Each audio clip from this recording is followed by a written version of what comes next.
morning. It is December 14th, Saturday, and I am headed down to an auction. It's a builder supply auction. They typically have it maybe about once every 6 weeks or so. And I wasn't planning on going because it's cold. It's 33 degrees right now and cloudy, and we're supposed to get snow tonight. But they have some floor joists that I'm interested in looking at. They also have a couple gas dryers.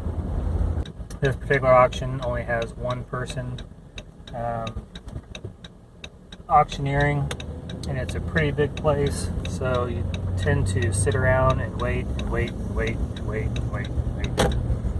And then sometimes you don't even get what you're waiting for, so you can very easily blow a whole day just sitting around. I'm down at the auction now. They haven't started yet.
Oh, it's cold.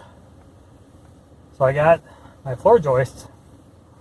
So I was looking at doing 2 beams, 2x6 construction, or 2x12 construction, sorry, which means I would have to have 2 beams down the center of the shop or the barn, and 3 2x12s, 16 foot long, running across, and they overlap. I could do my overhang and everything. For that, before tax, would have run me $5,360 and some change. The floor joists that I got, they retail for about $6.50 a lineal foot. I got them for $2 lineal foot, and then I had to buy 2 more, or 1 more pallet I got for $1.75 lineal foot. So the total cost on that ended up being $4,278. This is all before tax, but there's no buyer's fee or anything down here. So just on the lumber alone, I saved $1,083.48.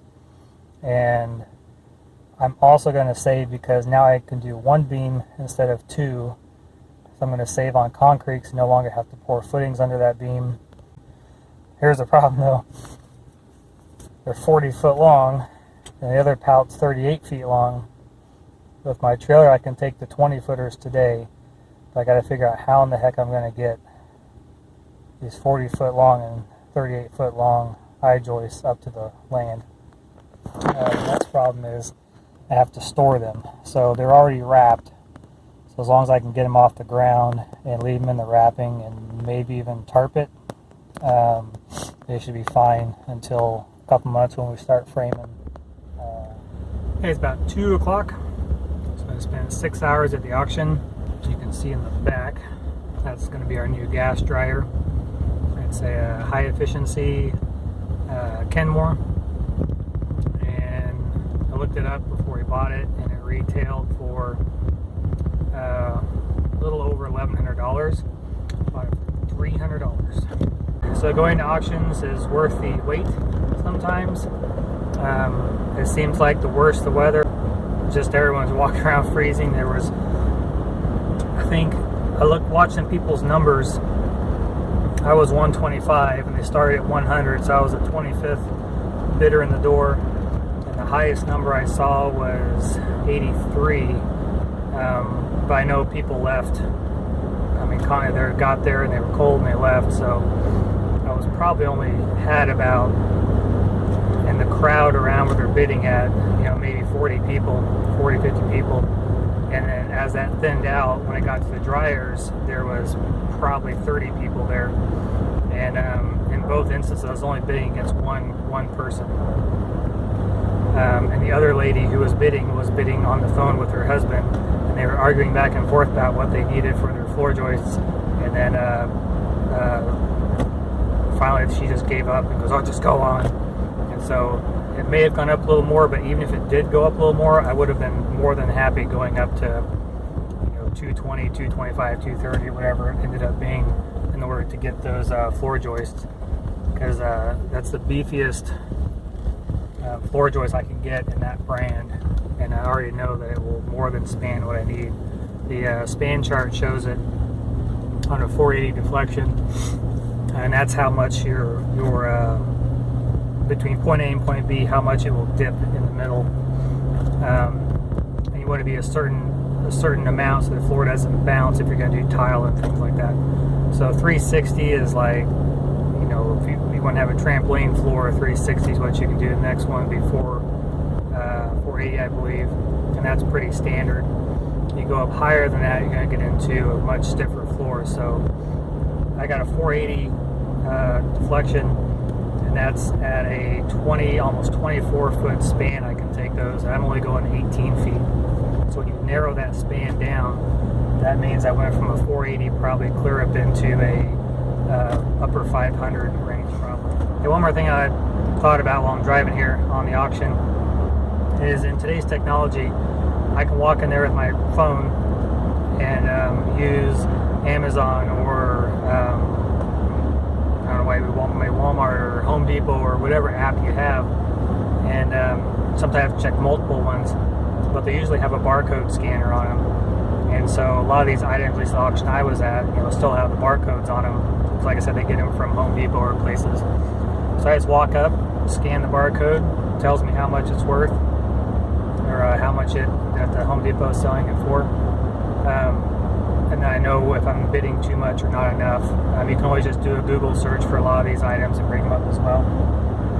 So what I did on the stove is I decided not to get it because it has a big digital display, and I started thinking about, while I was waiting for the guy to get there, of how much power that would be using when it's just sitting there doing nothing.